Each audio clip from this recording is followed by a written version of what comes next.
por invitarme de nuevo. Voy a compartir pantalla. Ustedes me dicen si lo ven bien. A ver. Sí, se está compartiendo, Ana. Perfecto. Soy la última. Intentaré que no sea pesado, que sea un poquito liviano y que les sea provechoso a todos. Cualquier cosa, pues estamos en familia. Ustedes pueden usar el chat para comentar, para preguntar o para todo aquello que deseen.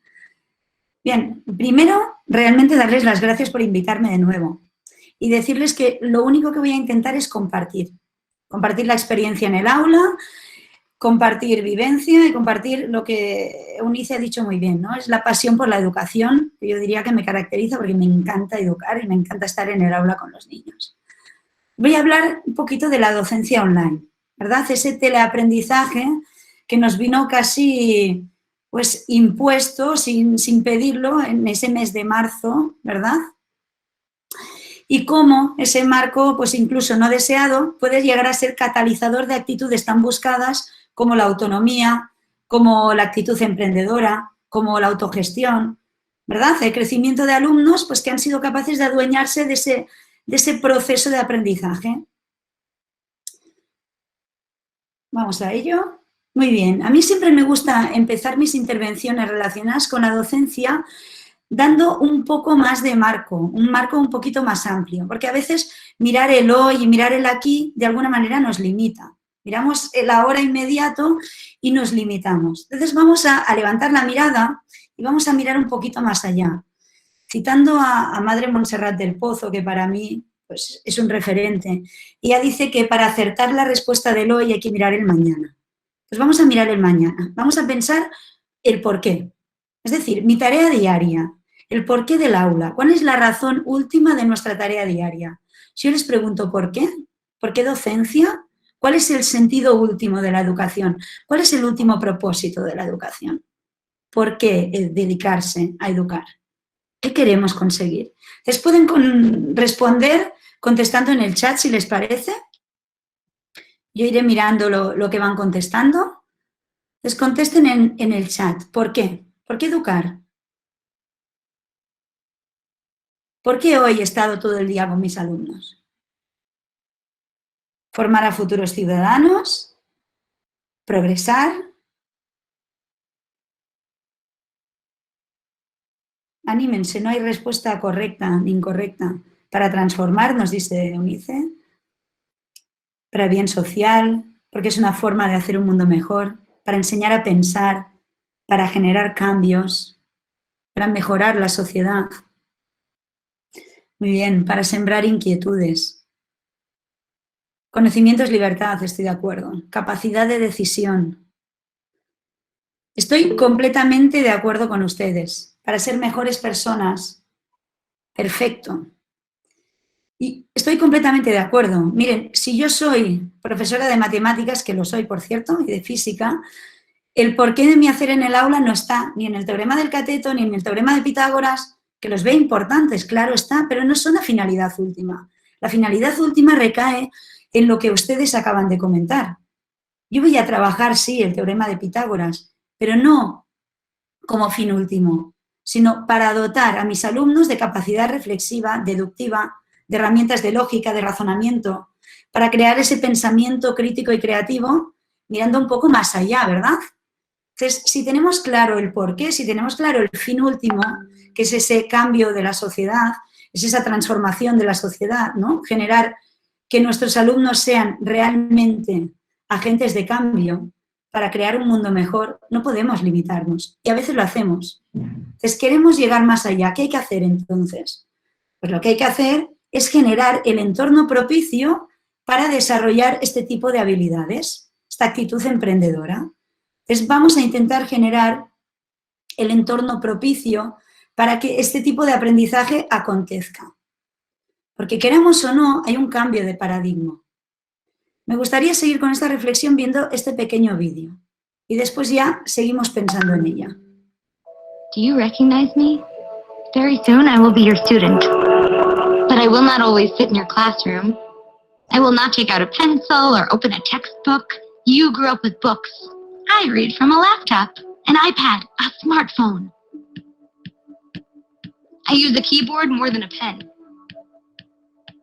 I'm a digital native, an active learner. Why carry just a textbook when my iPad connects me to the world? I want to know things all the time, and right away. Maybe the best price for cool shoes, or where to hike the Himalayas.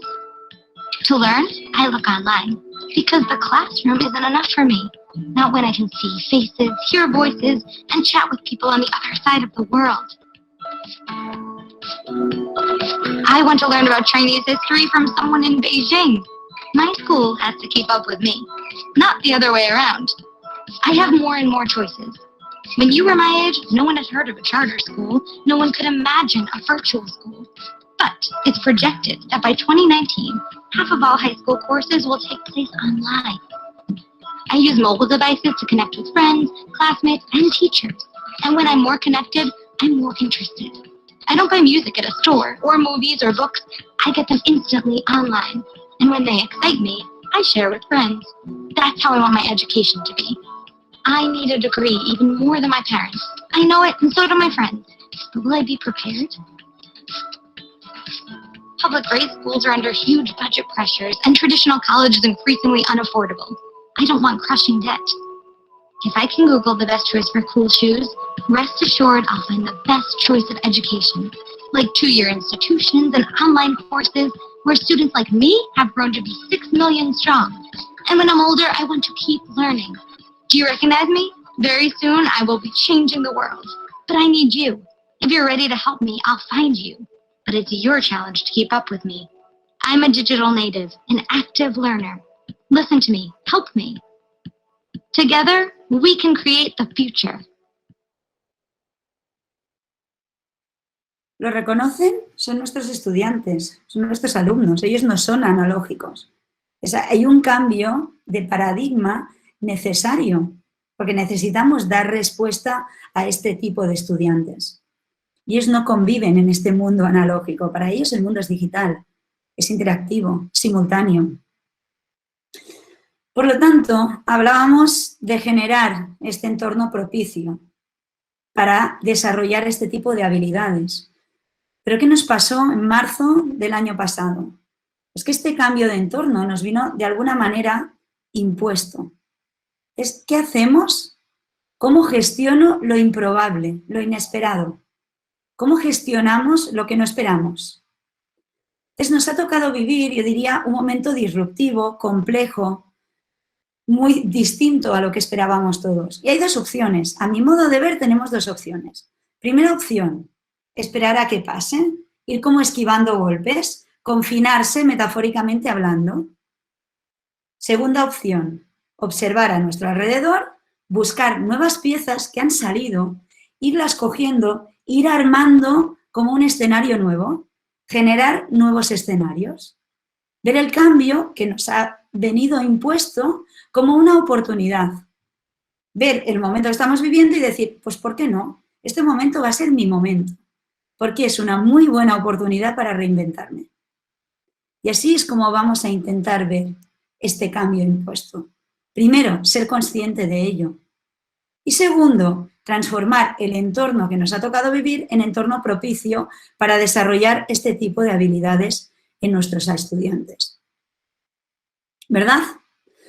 Y es que vivimos pues, en este nuevo escenario tan incierto como desconcertante, pero también cargado de nuevas oportunidades, cargado pues, de espacios para la creatividad. Y es que desde junio, ¿verdad?, nos acuñaron este oxímoron, diría yo, de nueva normalidad, y de normalidad tiene poco. Pero Tommaso Canonici lo llamó nuevo natural. Él decía que no teníamos que decir nueva normalidad, teníamos que decir nuevo natural. ¿Por qué? Para no echar de menos lo que no va a volver. No echar de menos lo que no va a volver y relacionarlo con ese nuevo natural, que a mí me hace pensar en la adaptación de las especies, ¿verdad? Hay que adaptarse, hay que reinventarse, hay que seguir hacia adelante. Porque si lo pensamos bien, el peligro más grande de un momento de turbulencia no es la turbulencia en sí, sino es actuar con la lógica de ayer. Por lo tanto, queramos o no, ¿qué nos toca? Nos toca reinventar, nos toca parar pensar, estamos en un nuevo escenario, por lo tanto tenemos que reimaginar la educación en este nuevo escenario. Tenemos que redefinir incluso la comunidad de aprendizaje, porque durante el tiempo en que la docencia se llevó a cabo en el confinamiento, aparecieron nuevos protagonistas del aprendizaje, nuevos entornos de aprendizaje. Y llegaron, diría yo, para quedarse, y son claves para el crecimiento personal del alumno. El aula se extendió, llegó al salón de estar de casa de nuestros estudiantes y llegó a un espacio virtual mucho más amplio. Por lo tanto, hay que redefinir este concepto de comunidad de aprendizaje y aprovechar este nuevo escenario como catalizador, diría yo, hacia una autonomía y un empoderamiento del estudiante. Lo que está claro es que no podemos educar como si nada hubiera pasado. Hay que tener en cuenta que hay distintos aspectos que antes obviábamos y que ahora tienen un papel relevante. De alguna manera tenemos que ir humanizando lo virtual y tener en cuenta también que en este aprendizaje online hay que tener en cuenta el bienestar emocional, por encima de todo, diría yo. Porque sin emoción no hay aprendizaje. Hay que adoptar, incluso si cabe, pues este sentimiento quizás más optimista de perseverancia. Y diseñar experiencias de aprendizaje transformadoras, motivadoras, teniendo en cuenta conexión y desconexión y cuidando los tiempos. Lo que no podemos hacer es trasladar un aprendizaje presencial a un aprendizaje online, porque no suceden igual. Hay que cuidar los tiempos y aprender a administrarlos, utilizando enfoques tanto sincrónicos como asincrónicos. El tiempo virtual es más reducido, pero más intenso. Y hay que tener en cuenta que no siempre puede ser sincrónico. Sí, habrá espacios sincrónicos. ¿De qué hablamos cuando hablamos de estos enfoques sincrónicos? De enfoques en que el estudiante y el profesor están conectados en tiempo real, sea en el aula, sea virtualmente, pero hay una conexión en tiempo real, como ahora mismo. Ahora mismo ustedes y yo estamos conectados en tiempo real. ¿Qué permite esto? Comunicar, preguntar, incluso encontrarse en grupos. Hay herramientas que nos permiten pues, este trabajo cooperativo incluso online. Pero tenemos que cuidar también, y diría de una manera especial, estos tiempos asincrónicos. ¿Asincrónico en qué sentido? En que es el estudiante en que aprende de forma autónoma, en que el estudiante puede autodirigir su propio aprendizaje. El estudiante irá a su propio ritmo, gestionando él mismo sus tareas, sus experiencias de aprendizaje, las oportunidades de aprendizaje, ¿verdad? Vamos a ver también qué plataformas me permiten gestionar pues, este aprendizaje, diríamos, asincrónico, ¿verdad? Entonces hay que decidir qué tipo de aprendizaje es más conveniente en cada momento. Esto me lo va a decir no solo el objetivo de aprendizaje, sino también el contexto y mis estudiantes. Por lo tanto, tengo que diseñar, y esto depende de ustedes, esta es la parte integral del proceso de diseño del profesor, un tipo de aprendizaje que conjugue estos dos momentos, sincrónicos y asincrónicos. Diseñar esta comunicación, yo diría, regular, útil y empática, y sobre todo, jugar limpio con los estudiantes. Manifestar ya de entrada cuáles son las expectativas y qué es lo que se espera de ellos, ¿verdad? Y siendo sinceros, estamos hablando de un aprendizaje online que yo diría que ha venido para quedarse. No es un paréntesis, no es un aprendizaje de paréntesis en tiempo de confinamiento o en tiempo de pandemia, sino que habrá que darle continuidad. Nosotros hemos visto un cambio muy importante en la autonomía de los estudiantes antes y después del confinamiento. Entonces, eso hay que darle continuidad incluso en un aprendizaje presencial. Se trata entonces de colocar al estudiante en el centro de su propio aprendizaje y vamos a tener, a partir de ahí, que ir modificando metodología, oportunidades de aprendizaje, rol del profesor, rol del alumno. Vamos a reorganizar los centros y reorganizar los espacios de aprendizaje, que a partir de ahora no solo son espacios físicos, sino que son también espacios virtuales. Ese espacio digital hay que también transformarlo para ir dando estas oportunidades de aprendizaje a los estudiantes y colocarlos en el centro de su propio proceso de aprendizaje. Hay que hacer que el estudiante se adueñe de su proceso de aprendizaje, personalizando el aprendizaje. Eso lo vemos muy claro, la personalización en otros temas. Si hablábamos antes, ¿verdad? Cuando grabábamos el vídeo en el Flipgrid, hablábamos de nuestra comida preferida. Camarones, espagueti, pizza, lo que sea. Cada uno es distinto. Pues en el aprendizaje también. Cada estudiante aprende de una manera distinta y cada estudiante tenemos que darle un marco de aprendizaje ideal para que pueda desarrollar todas sus capacidades. ¿Cómo lo haremos? Bien, pues cuando hablamos de personalización del aprendizaje, queremos decir que no vamos a dar a todos los estudiantes lo mismo y a la vez. Yo diría, la calidad de un aula se mide en el número de respuestas que hay dentro del aula. Entonces, no podemos dar lo mismo a todos los estudiantes ni al mismo tiempo. Los estudiantes no aprenden al mismo ritmo. Entonces, queremos poner a los estudiantes, diría yo, en un paisaje lleno de oportunidades de aprendizaje. Queremos que el contenido y las propuestas de trabajo, de proyectos, se presenten a los estudiantes con distintas opciones para cada uno de ellos y que ellos puedan elegir qué voy a trabajar, de qué manera y cuándo. ¿Por qué? Porque me adueño de mi propio proceso de aprendizaje. Entonces lo hago más real, ¿verdad? Entonces, los estudiantes tienen que estar continuamente entrando en este paisaje de aprendizaje, donde hay todo tipo de recursos, de actividades, de retos, de proyectos, de información, de experiencias.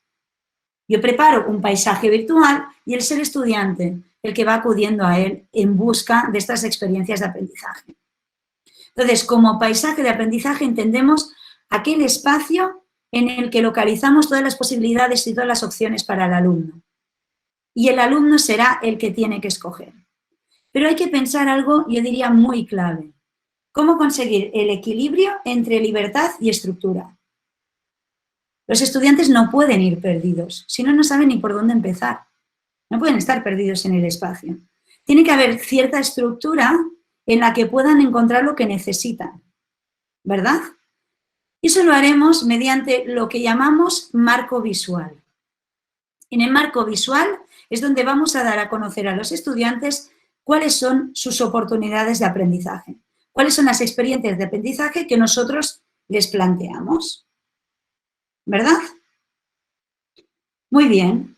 Entonces, para que el alumno pueda escoger, previamente tengo que decirle cuáles son las opciones que yo, profesor, he planteado para ti. Claro, si solo tengo dos opciones, es sencillísimo. Lo explico en clase, chicos, podéis hacer la opción 1, podéis hacer la opción 2. Pero cuando estas opciones son muchas, no me puedo estar toda mi sesión de clase explicando opciones. Tengo que pensar cómo voy a plantearlas, a plantearles, a enseñarles, a mostrarles visualmente estas opciones. ¿Cómo comunicar estas oportunidades de aprendizaje a los estudiantes?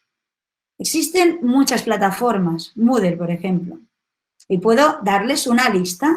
Esta es la lista de todas las opciones de aprendizaje que tenéis. Yo lo llamo la lista de la muerte, porque a los estudiantes no les gusta nada. Los estudiantes no son analógicos, ellos son digitales. Y nuestra experiencia nos dice que en una lista como esta, los estudiantes no encuentran sus opciones. Nosotros quizás sí, para nosotros sería ideal, una lista, incluso una lista numerada, pero para nuestros estudiantes no. Ahí no ven qué opciones tienen. Entonces, avanzamos un poco más y dijimos, bueno, pues vamos a marcarlo. La palabra actividad delante de lo que son actividades. La palabra recurso teórico delante de lo que son recursos teóricos. Tampoco. Para ellos no es claro.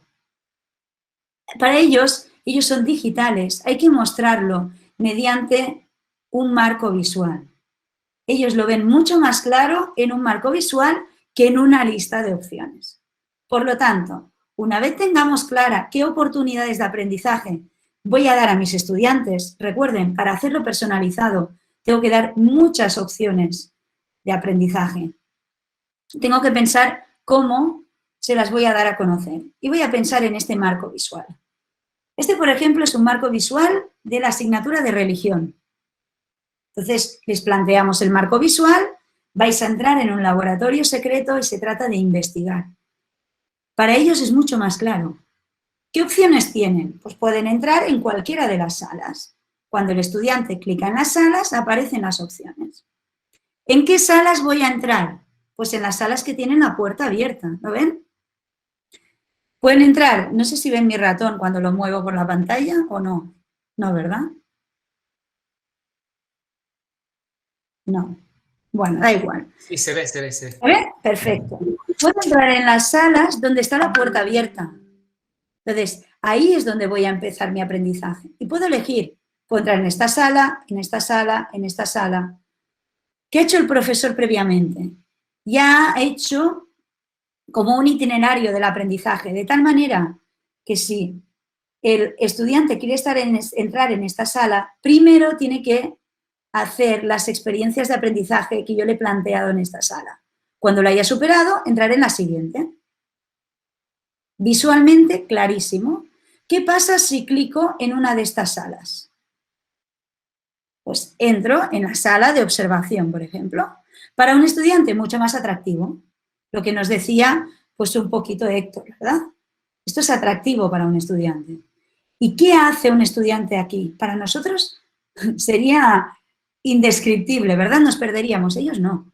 Ellos enseguida encuentran objetos significativos. Hay una varita mágica, hay una copa, hay una tele, hay objetos escondidos que nos van a ir marcando los distintos recursos. Y cuando yo clique en ellos, se me va a describir cuál es el reto que hay escondido detrás de esta sala. Este es un marco visual claro para mostrar pues, las distintas experiencias de aprendizaje, ¿verdad? Ahora bien, ¿qué tipo de experiencias de aprendizaje tengo que dar a mis estudiantes? Tengo que plantear a mis estudiantes. Para pensar en el tipo de experiencia de aprendizaje, hay que pensar que responda a las necesidades de todos mis estudiantes. Mis estudiantes no son iguales, tienen distintas necesidades, tienen distintas características. Por lo tanto, una buena herramienta que yo les voy a proponer es esta tabla Gardner-Bloom. Entonces, yo hago una tabla, en el eje X las distintas inteligencias múltiples y en el eje Y los distintos niveles de pensamiento que me plantea la taxonomía de Bloom. Entonces, voy a ir marcando cuáles son, dónde coloco las distintas actividades que yo planteo a los estudiantes. Cuanto más variadas sean, mejor. Cuando ya haya colocado las experiencias de aprendizaje, veré dónde hay déficit en mi proyecto y voy a poder pensar otras nuevas experiencias de aprendizaje. En los distintos niveles de pensamiento de la taxonomía de Bloom y que respondan a las distintas inteligencias. Y así doy respuesta a los distintos tipos de alumno que tengo en el aula. Bien, para mí es una herramienta muy, muy importante. Pienso las distintas actividades, recuerdan, las presento en un marco visual, no es suficiente, tengo que pensar un tercer elemento. Tengo que pensar en el sistema de seguimiento. Claro, ¿cómo saber quién ha hecho qué? Los estudiantes eligen, van haciendo distintas experiencias de aprendizaje, dan respuesta a distintos retos. ¿Cómo hago yo, profesor, para hacer un seguimiento de mis estudiantes? Eso tengo que plantearlo con anterioridad y tengo que reflexionarlo con anterioridad. Tengo que pensar cómo voy a hacer el seguimiento, cómo voy a saber quién ha hecho qué. Y, mejor aún, ¿cómo pueden los estudiantes controlar cómo van? ¿Verdad? Un estudiante siempre te pregunta, ¿cómo voy en este tema? Y tú le respondes, ¿verdad? Pues ellos tienen que saber en todo momento cómo están progresando. Tiene que haber este feedback constante, ¿verdad? Los alumnos en una sala, en una situación, están trabajando en opciones diversas. Por lo tanto, necesitamos un sistema de seguimiento para poder saber en cada momento dónde están, dónde se encuentra cada uno de ellos. Y estos sistemas de seguimiento también ayudarán a los propios estudiantes a situarse para poder avanzar, ¿verdad? Hay distintas maneras, que lo vayan marcando a medida que lo hacen, que haya una tabla de registros, o algo que a mí me funciona muy, muy bien, es como un sistema de puntaje, como un ranking, una bonificación a base de puntos, después de hacer cada actividad. Ventaja de un ranking y de un puntaje, nunca hay puntaje negativo. Es muy importante que el estudiante se sienta seguro. ¿Qué hacemos en educación muchas veces? Penalizar, ¿verdad? Entonces, en un puntaje, en un sistema de puntos, nunca hay penalización. Siempre hay bonificación, mayor o menor, pero bonificación. Y el estudiante va ganando puntos. Entonces, vamos a intentar que el estudiante se sienta seguro, que vea que fallar no es un problema. Puedo volverlo a intentar y volver a seguir ganando puntos, porque lo importante es que aprendan. Muy bien, entonces vamos a ir mirando cómo hacer este seguimiento. ¿Herramientas para ello? Muchas. Tenemos Moodle, tenemos Geniali. Geniali es un entorno visual muy, muy intuitivo que nos permite crear estos paisajes de aprendizaje. Y en la ponencia anterior, Héctor nos habló de todo el entorno de G Suite, ¿verdad?, de Google, que cada vez es más rico en herramientas para los docentes. Yo voy a enseñarles ahora un par de experiencias en el aula que llevé a cabo durante el tiempo de confinamiento de teledocencia con mis estudiantes. Lo que sí hay que tener en cuenta es que demos cabida a la autonomía, a la autogestión y a este liderazgo. Los alumnos tienen que empoderarse y tienen que sentir que son dueños de su propio proceso de aprendizaje, ¿verdad? Porque en un tiempo de confinamiento o de teledocencia hay que tener en cuenta que hay que dar espacio, dar cabida o dar protagonismo a todos los estudiantes para evitar la desconexión, que es muy fácil. Entonces, tenemos que tener a todos los estudiantes de alguna manera pues enganchados, ¿verdad? Héctor también nos hablaba de este engagement. Pues vamos a buscar la manera de que todos sean protagonistas y todos sientan esta inquietud, ¿verdad? Por aquí nos dicen que son fans de Geniali, yo también. Este paisaje de aprendizaje está hecho en Geniali, te permite hacer imágenes interactivas de una manera muy, muy sencilla. Era un proyecto que trabajaba las energías, trabajaba la termodinámica con alumnos de 13, 14 años. Entonces, el estudiante ve este paisaje de aprendizaje y simplemente es intuitivo. Empiezo por el 1, sigo por el 2. Tiene que haber cierta autonomía. Entonces, el estudiante puede ir clicando. Voy a mostrarles el paisaje de aprendizaje, si me lo permiten. Un segundito. Entonces, dejo de compartir esta pantalla y simplemente presento otra. Bien. El estudiante ve el paisaje de aprendizaje y simplemente pues, es cuestión de clicar. La introducción, las distintas pues, actividades. Pues escalas de temperatura, tienes los recursos y te voy a hacer investigar en tu aula. Voy a ir colgando vídeos para que te sientas seguro. Después de ir haciendo todas las actividades, los estudiantes tenían que dar respuesta a un producto final. Importante, contextualizar el aprendizaje. El aprendizaje tenía lugar en sus casas. Pues vamos a generar un tipo de aprendizaje que puedan investigar, que puedan experimentar en su hogar, ¿verdad? ¿Qué hicimos? Pues venga, tienen que diseñar una taza que optimice el calor. Es decir, una taza de café genial, novedosa y que evite que el café se enfríe. Cuanto más aguante caliente, mejor. Pero vamos a trabajar el método científico y cada una de sus decisiones tiene que ir avalada por un experimento y unas conclusiones. Y les damos, evidentemente, libertad, trabajo cooperativo. Les damos las herramientas para que se organicen. Para la organización, plataforma Trello. Si no la conocen, se la recomiendo. Para gestión de trabajo cooperativo y organización. Permite ir colocando aquellas actividades que ya he realizado, las que me falta por realizar, y el profesor puede ir haciendo el seguimiento de cómo van los estudiantes. Para brainstorming, Padlet. Y para la elaboración del informe, pues un documento compartido.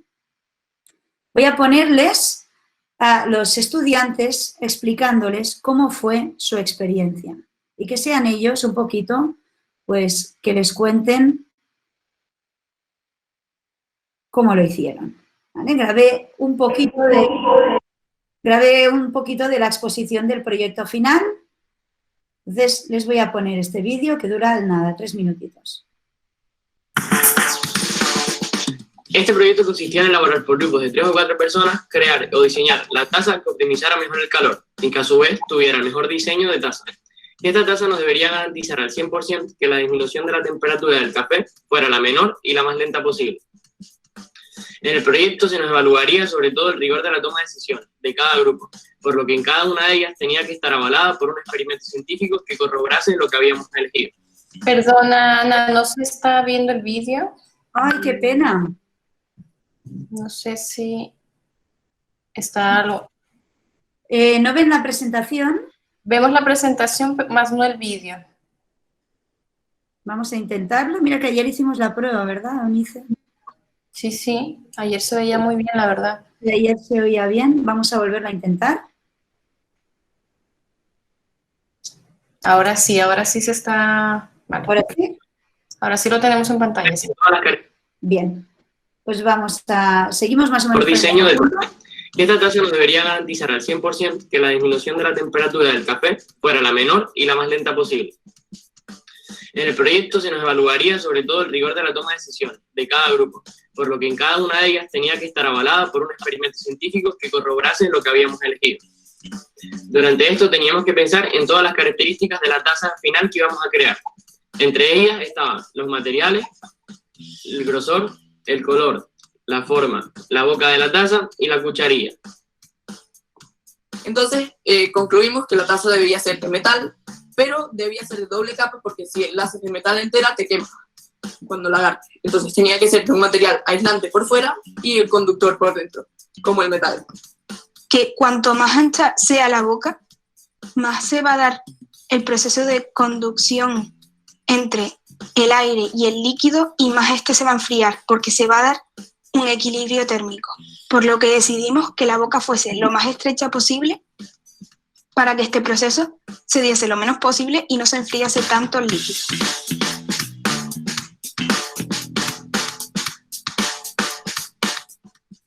Por ejemplo, a la hora de ponerle una tapa, tuvimos que haber realizado un experimento para ello, porque por una parte está bien porque no se da el proceso de conducción entre el aire y el líquido y este no se enfría, pero por otro lado tuvimos que haberlo realizado, este experimento, ya que no sabemos si el vapor del café al ascender y convertirse en gotas de rocío en la tapa, si al caer enfriaría más el líquido que el proceso de conducción.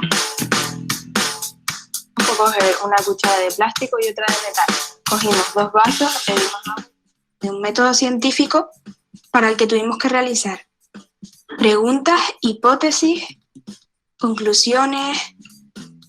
Una de las aplicaciones que nosotros hemos empleado para la realización de este trabajo ha sido tanto Trello como documentos como Padlet, que son las asignadas por las profesoras, que Padlet la empleamos para un brainstorming, Trello la empleamos para la organización y documentos la empleamos tanto como para planear esta exposición y para realizar el informe. También empleamos aplicaciones como Mensajes, FaceTime y Meet para acordar ideas, Zoom, que la empleamos para realizar un boceto de lo que iba a ser nuestro proyecto final. El trabajo nos ha ayudado muchísimo a comprender sobre todo lo que era una hipótesis y el proceso científico. Y otros aspectos, yo creo que este trabajo ha sido como un triple, es decir, como de lo más efectivo que se puede hacer, porque hemos trabajado todas las competencias.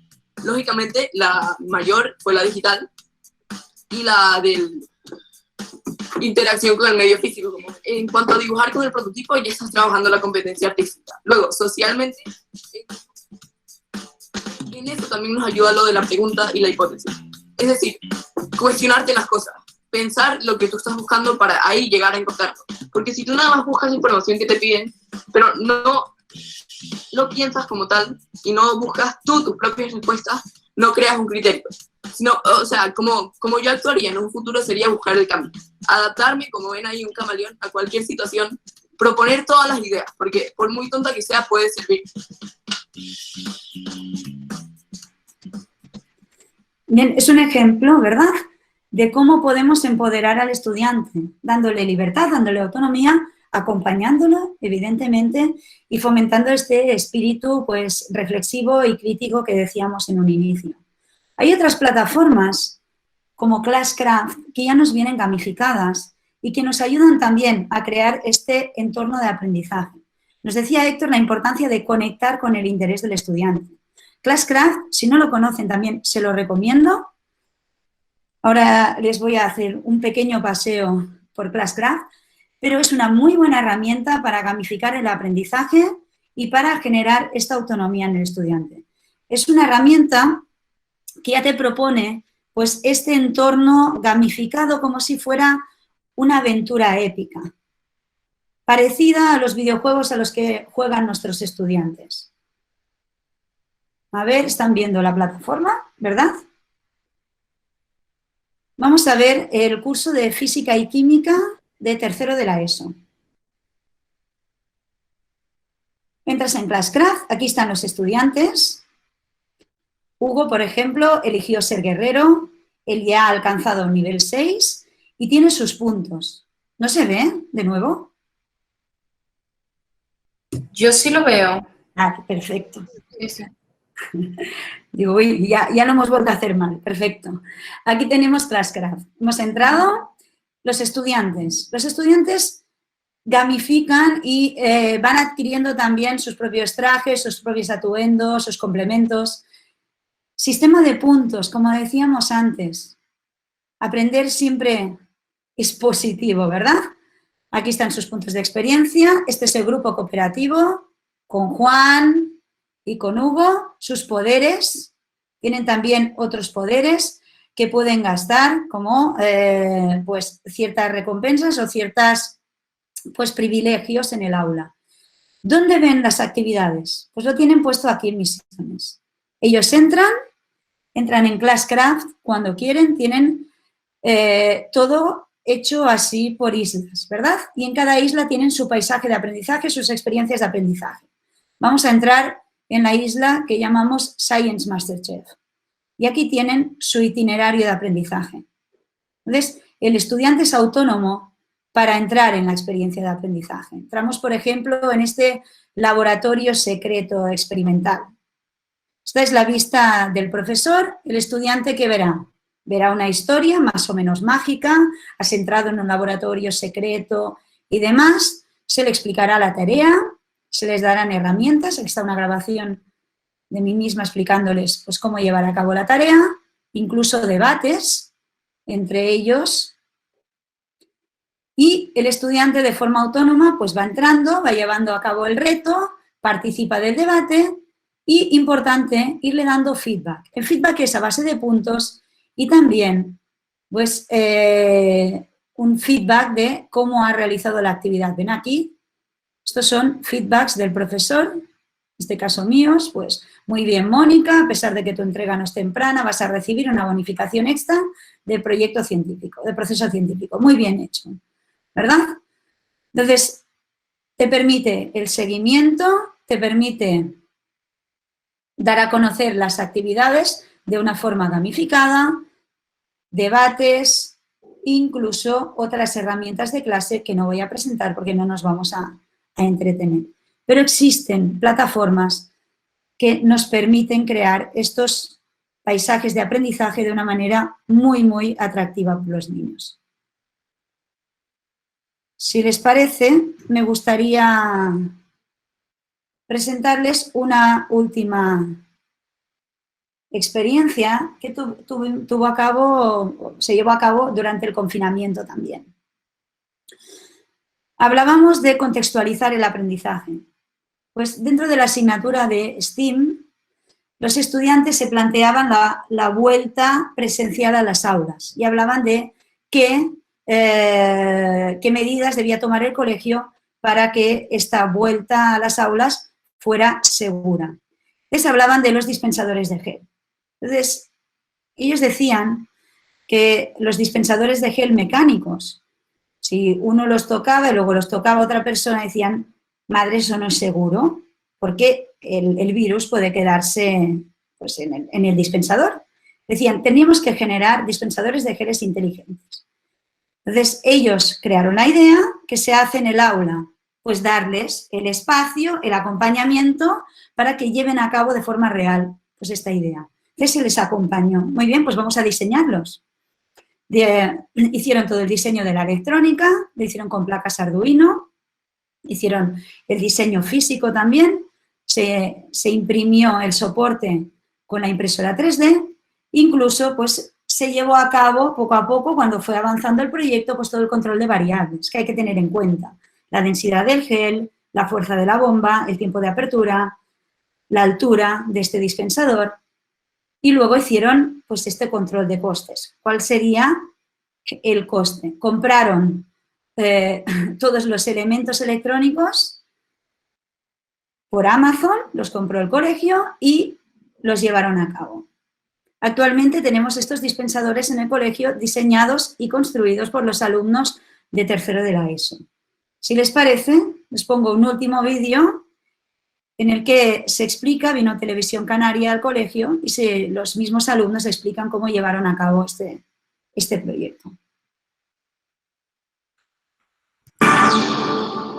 Alumnos de un colegio del municipio de Los Realejos, en Tenerife, han diseñado y programado unos dispensadores de gel hidroalcohólicos automáticos durante el confinamiento.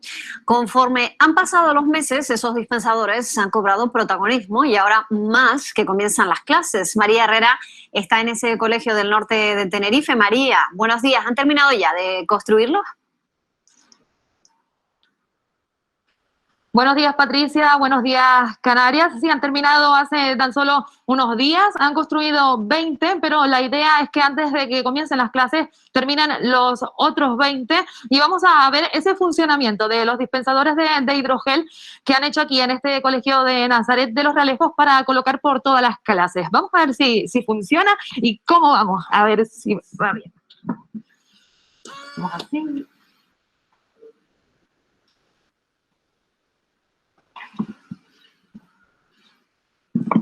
Bueno, pues ya vemos un poco el funcionamiento de ese dispensador, como los que tenemos pues en los supermercados, también en cualquier lugar cotidiano, un dispensador que han elaborado alumnos de entre 14 y 15 años. Hablamos con Hugo Dávila, que él es el profesor de tecnología y robótica de este colegio.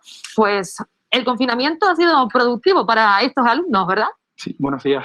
Sí, la intención desde el colegio y de las diferentes asignaturas es que el alumnado siguiera progresando académicamente y que en la medida de lo posible pues diéramos esa normalidad a los alumnos y siguieran trabajando pues los diferentes proyectos y actividades programadas en principio. ¿Y cómo surge esta idea? La idea realmente surge de dos vertientes. Una por parte del colegio, que tiene la necesidad de irse adaptando a la vuelta al cole más tarde o más temprano, y también pues la inquietud de los alumnos y las ganas de volver a clase. Y en una conversación un poquito informal en una de las tutorías sobre cómo volveríamos, qué sería lo necesario para volver, para estar seguros, y de ahí pues quisimos darle ese toque robótico que siempre le damos en el colegio y ese toque maker, ¿no? De la cultura maker que también trabajamos aquí. Comenzaron por el mes de abril y ya vemos que esto con visión de futuro. Sí, bueno, comenzamos pues online a través de videollamadas y de trabajo con Google Drive y diferentes plataformas, comunicándonos entre nosotros y redactando y dibujando en 3 dimensiones.